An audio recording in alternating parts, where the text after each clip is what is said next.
Fl-isem tal-Missier u tal-Iben u tal-Ispirtu Santu, il-grazzja ta' Sidna Ġesu Kristu l-imħabba ta' Alla u l-għaqda fl-Ispirtu Santu tkun magħkom il-koll. Qegħdin nofru dan is-sagrifiċċju tal-Qudiesa għall-erwieħ tal-familji Gatt u Farrugia. Ħuti ejjew narfu ħtijietna biex din il-laqa mal-mulej tkun laqa tassew li tħallilna tħalli il-frott tagħha, timla għax x'inhu l-frott ta' min jiltaqa' mal-mulej, il-paċi tal-qalb. Tatina l-kuraġġ biex inkomplu nimxu warajh bil-ferħ. Tatina l-qawwa biex inkunu nistgħu nirbħu id-diffikultajiet li magħhom niltaqgħu għaliex aħna umani, fraġli. Għalhekk ejjew mill-bidunet ta' din il-Qudiesa nippreżentaw il-mulej Alla il-fraġilità tagħna u nitolbu maħfra għal ħtijietna.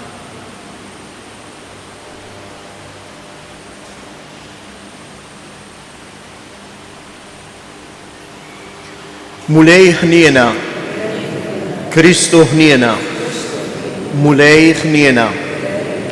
Iħenna lina Alla li jista' kollox jaħfrilna dnubietna u jwassalna għal ħajja ta' dejjem. Nitolbu. U Alla ta' dejjem li tista' kollox, kattar fina il-fidi, it-tama u l-imħabba. U għamel li jinħobbu il-kmandamenti tiegħek biex ikun jistħoqilna dak li wetna. Bibnek Ġesu Kristu Sidna li ju Alla u li miegħek jgħix u jsaltan flimkien mal-Ispirtu Santu għal dejjem ta' dejjem.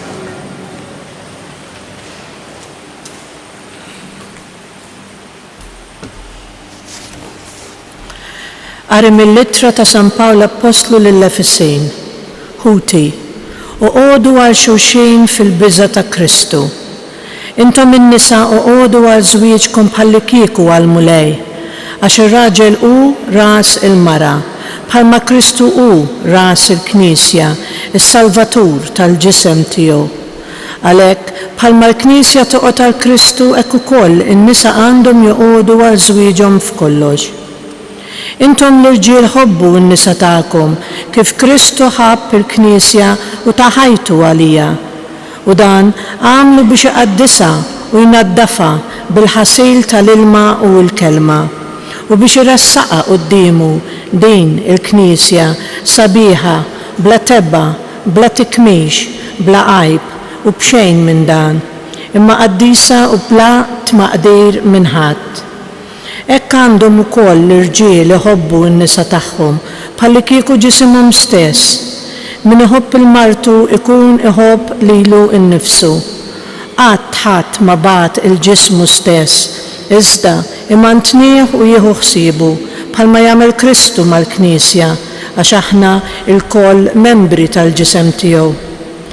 Għalhekk ir-raġel iħalli lill-missieru u lill-ommu u jingħaqad ma' martu u jsiru t-tnejn ġisem wieħed. Dan il-misteru qiegħed ngħid għall-Kristu u għall-Knisja huwa kbir. Għalhekk intom ukoll kull wieħed minnkom għandu jħobb lil martu bħalu nnifsu u l-mara għandha iġġib rispett liż-żewġa.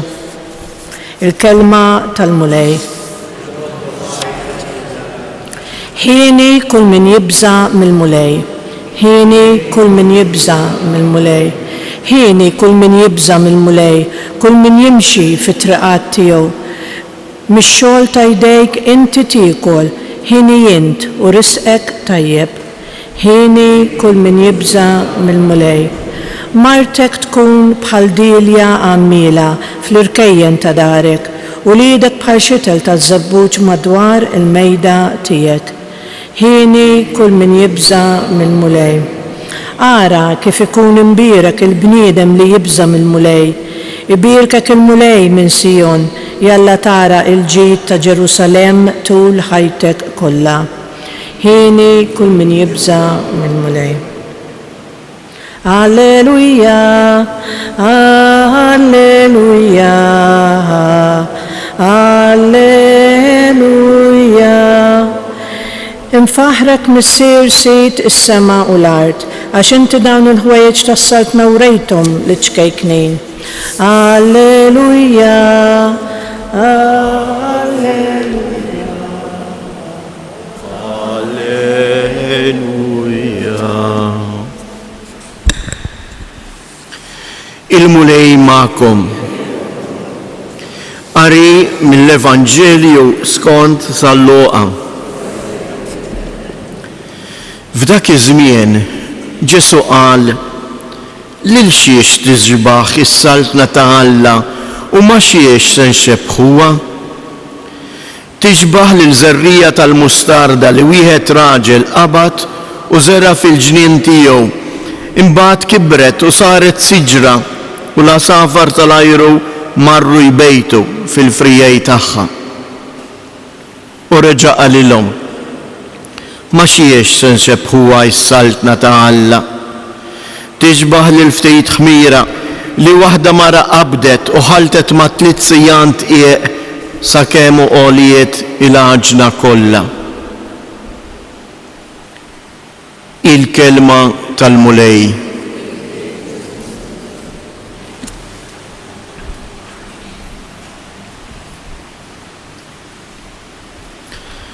Ma xiex se nxebbħuha s-saltna ta' Alla.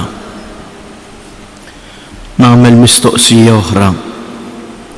X'nifhem jien bis-saltna ta' Alla? Li nkunu ħafna nies, li nagħmlu ħafna festi,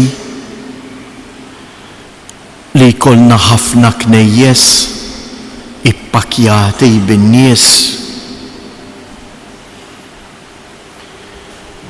Jekk nifraġa naraw ftit hawnhekk fl-ispirtu tal-Vanġelu ta' dan il-kliem ta' Ġesu, is-saltna ta' Alla mhijiex il-kwantità, il-kobor, il-poter. L-ewwel qabel kollox ma xiex ixebbaħa. Ixebbaħa ma' ftit ħmira. Imma li għandha l-qawwa tolli l-għaġna. ixebbaħa ma' żerrija tal-mustarda żgħira. Imma li meta tikber tkun kapaċi tilqa l-asafar tal-ajru. Il-preżenza ta' Alla fija dik hija żies. Mhux tab xejn fis-salm aħna għedna ħieni min jibża mill-mulej. Il-mulej ma jbażżax in-nies. Xi tfisser nibża mill-mulej? Hija r-risposta tiegħi għall-imħabba tiegħu. Noqgħod attent nibża għax meta jien nara kemm hu jħobbni jiena rrid noqgħod attent għax forsi jien ma nintebaħx bl-imħabba tiegħu. Għax forsi jien ma naraħx preżenti fil-ħajja tiegħi. Noqgħod attent għax forsi jien ma nsirx nixbħu bħal dik is-siġra li tilqa l-asafar kollha tal-ajru. Dan hu li tfisser nisrani, mhuwiex l-istorbju dak li jidher, imma dak li hemm fil-font eżies, fil-font ta' qalbi u ta' qalbek.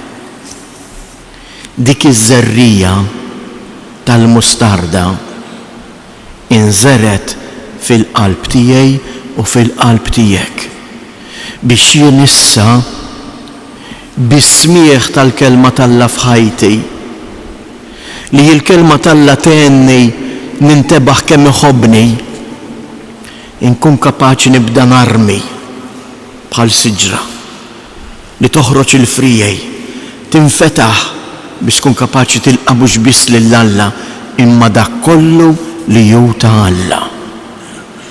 Ejjew nitolbu ilu din il-grazzja. Ejjew nitolbuha qegħdin hawnhekk aħna f'dan is-santwarju għażiż tal-Madonna ta' Pino. Nispiċċa b'din. Aħna nħobbu nsejħula l-Madonna il-Verġini Marija. Il-Padri tal-Knisja isebħu lill-Verġini Marija propju ma' din għalqa verġini, għalqa li fija inżeret il-kelma tal-Alla, imma dik il-kelma tal-Alla ma żammitix għalija. Tata l-laħam, weldita u tata lilna. Ejjew nitolbu għal-Verġini Marija biex tenna nsiru nixbkuha. Biex aħna wkoll din il-qari li qegħdin nisemgħu, din il-kelma ta' Alla inħalluha tinżel fil-qalb tagħna.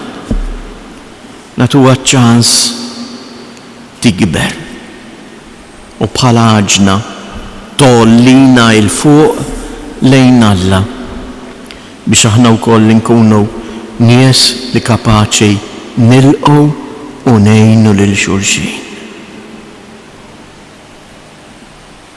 Tibżgħux eżies minix se tiskandalizzawx ruħkom. Ħanuża kelma forsi qawwija imma dik hija l-verità. Nista' nagħmel 24 sija kuljum mill-Knisja. Imma jekk ma nasalx biex inħaddem fija il-kelma tal-Alla u nagħmel dak li tgħidli, jien qed immur għal xejn il-Knisja. Għax ifisser li jien qed immur għall Knisja biex nidher sabiħ quddiem għajnejn tal-Alla. Biex ta' parsi ara kemm jien bravu, jien dejjem ġejt. Ejjew nitolbuh il-mulejjek din il-grazzja biex aħna wkollna l-umiltà tal-Verġni Marija. X'tgħidlu Marija quddiem il-kelma? Jien il-qaddejja tiegħek għamel minni dak li trid.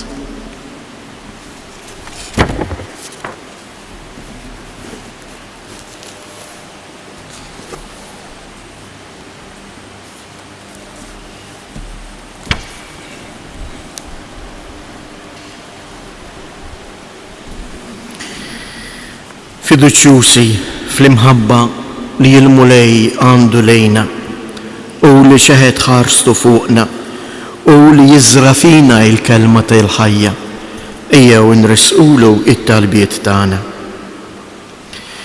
Nitolbuk mulej għall-insara kollha għalina l-kolla un prezenti kif ukoll dak kollha li qegħdin isegwuna. Għamil li aħna nkunu tassew nixbħu lill-Verġni Marija għalqa għammiela fejn il-kelma talla tagħmel il-frott. Nitolbuk mulej biex tibgħat ħaddiema aktar fil-għalqa tiegħek. Nitolbuk għal aktar vokazzjonijiet ħalli jkollna aktar persuni li jiddedikaw ħajjithom għax-xandir tal-Evanġelju. Nitolbuk mulej għal familji tagħna li huma jkunu tassew għal għammiela li frott l-imħabba titnissel il-ħajja u tiġi jikkurata sa mit-tnissil sa tmiem tagħha. Tolbuk mulej għal morda tagħna, għal dawk li qegħdin fl-isptarijiet, għal dawk li qegħdin fid-djar tal-anzjani. Għamel li qatt ma jħossuhom imwarbejn, imma jsibu dejjem persuni li jieħdu ħsiebhom u li juruhom l-imħabba, għax fl-imħabba tagħna lejn xulxin tidher l-imħabba tiegħek. Nitolbu. Fiskiet nresqu it-talbiet tagħna.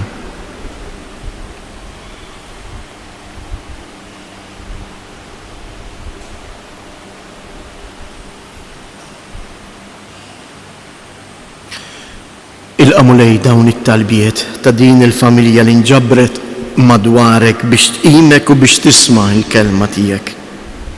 Atina l-Ispirtu tiegħek biex din il-kelma tħalli il-frott fil-ħajja tagħna ta' kuljum. Inti tgħix wis-saltan għal dejjem ta' dejjem.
Tolbu ħuti biex dan is-sagrifiċċju tiegħi u tagħkom ikun joġob lill-Alla l-Missier li jista' kollox.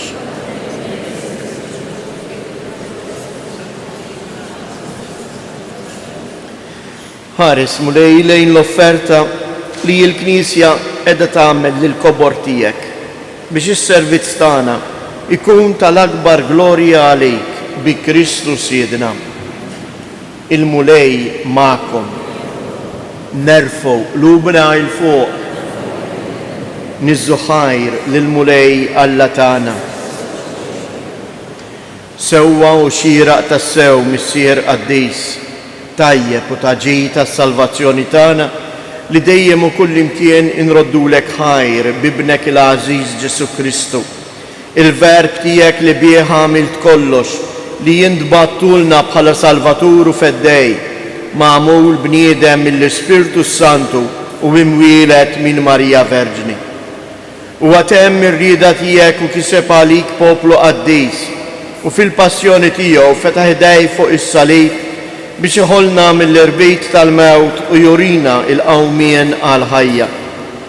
Għalhekk flimkien mal-anġlu il-qaddisin kollha inxandru il-glorja tiegħek u bleħen wieħed intennu Qaddis, Qaddis, Qaddis, mulej Alla tal-eżerċti, ismewwitu l-art mimlija bil-glorja tiegħek, u sanna fl-ola ta' smewiet, imbirek minn ġej fisem il-mulej u sanna fil-oli ta' smewiet.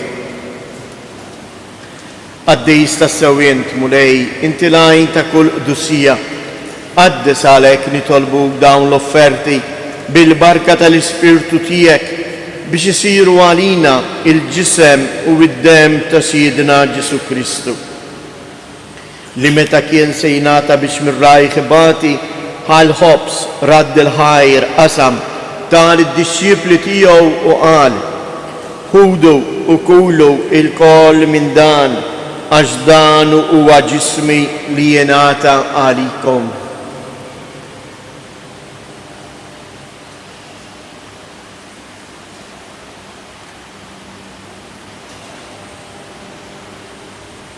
Ekku koll wara li klaħal kalċi, reġa' radd il-ħajr tal id-disċipli tiegħu u qal: ħudu u xorbu minnu il-koll, għax dan huwa l-kalċ ta' demmi tal-patt il-ġdid li jibqa' għal dejjem.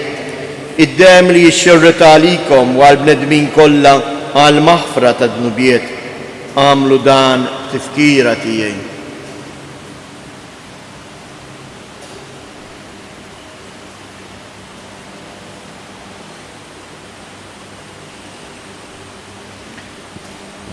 Danu il-misteru tal-fidi.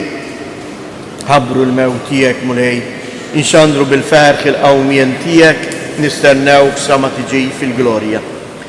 Għalhekk aħna nagħmlu dan tifkira tal-mewt u l-qawmien ta' Sidna Ġesu Kristu, nofrulek mulej il-ħobs tal-ħajja u l-kalċi tas-salvazzjoni u nroddulek ħajr għaliex għoġbok tilqana hawn quddiemek biex naqduk.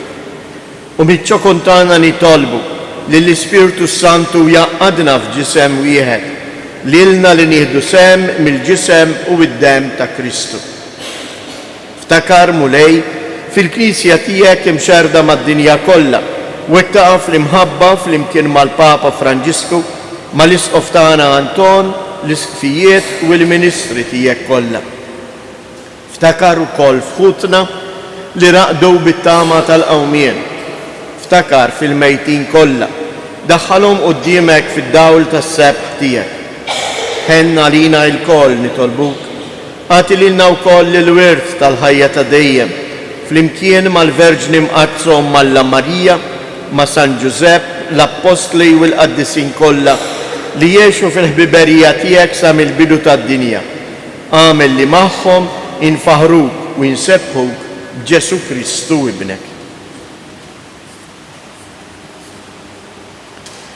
Bi Kristu, ma' Kristu u fi Kristu. Jingħata lilek għalla missier li tista' kollox flimkien mal-Ispirtu Santu kull ġieħu glorja għal dejjem ta' dejjem.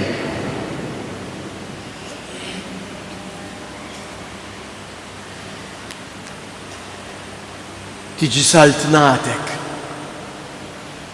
Iju aħna wkoll nippreżentaw ruħna bħala għalqa għammila fertili, lesta li jizzarrija tal-kelma ta' Alla li tinżera fija tagħmel il-frott tikber. U għalhekk ejjew nitolbuh u ngħidulu: missierna li inti fis-smawiet jitqaddes ismek, tiġi saltnatek, ikun li tritien kif is-sema hekk da fl-art. Ħobżna ta' kuljum matina illum, aħfrilna dnubietna bħalma naħfru lil min ħati għalina u la ddaħħalniex fit-tiġrib iżda eħlisna mid-deni. Eħlisna nitolbuk mulej minn kull deni. Għatina fit-tieba u l-ħnina tiegħek il-paċi fi żmienna biex inkunu ħielsa dejjem mid-dnub u mħarsa minn kull inkwiet. Aħna u nistennew u nittamaw ilena u l-miġja tas-Salvatur tagħna Ġesu Kristu. Mulej Ġesu Kristu li jgħid lill-Apostli tiegħek inħallilkom isliem nagħtikom isliem tiegħi, la tħariex lejn dnubietna, iżda ħares lejn il-fidi tal-Knisja tiegħek. Għatija isliem u laqda li jien trid fija, int li tgħix wis-saltan għal dejjem ta' dejjem. Il-paċi tal-mulej tkun dejjem magħkom. Għatu l-paċi lil xulxin.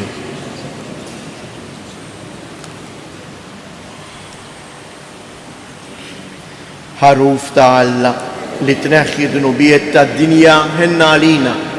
ħaruf ta' Alla li tneħħi d-nubiet tad-dinja ħenna għalina.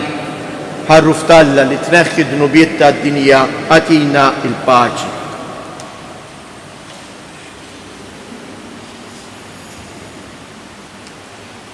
Danu il-ħaruf ta' Alla, danu li jneħħi d-nubiet tad-dinja, ħen jindawk li huma mistiedna għall-ikla tal-ħaruf.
Nitolbuk mulej li s-sagramenti tiegħek jatuna il-grazzja li fihom jinsabu biex il-qudiem niksbu fis-sewwa dak li issa qegħdin nagħmlu taħt ixbijat bi Kristu siedna. Nixtieq nfakkarkom li għada sejra ssir l-ewwel laqgħa ta' tagħlim dwar il-Verġni Marija fis-sala tas-santwarju taħt it-Suntier fis-6:30 ta' filgħaxija. Il-għan ta' dawn il-laqgħat huma li jinħallu verament il-Verġni Marija tkun għalliema spiritwali tagħna. Tenna u turina kif nistgħu aħna inħadmu fina il-kelma ta' Alla. Walek inħeġġitkom biex tiġu u tieħdu sem. Dawn huma laqgħat li jsir biss darba fix-xahar. Darba fix-xahar, kull aħħar erba' tax-xahar. X'inhuma 3 kwarti għal tant grazzi li jomna Marija ixxerret fuqna. Jew natuha ftit ħin inħalluha tkun tassew l-għalliema spiritwali tagħna. Jew għalhekk ngħidu flimkien 3 Ava Marijiet biex tassew nagħmlu din l-għażla fejn nieħdu bis-serjetà is-smieħ tal-kelma ta' Alla. Slim għalik Marija, bil-grazzja mimlija l-mulej miegħek. Imbirka inti fost in-nisa, imbirek il-frott tal-ġuf tiegħek Ġesu.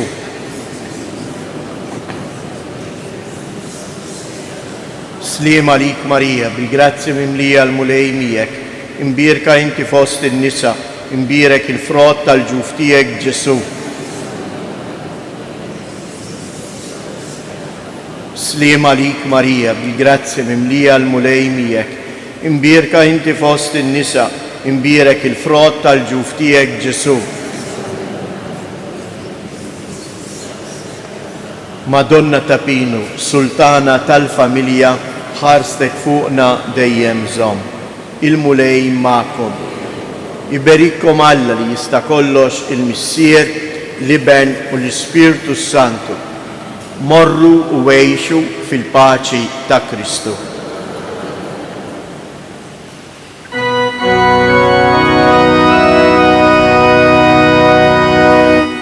Madonna ta' Pinu,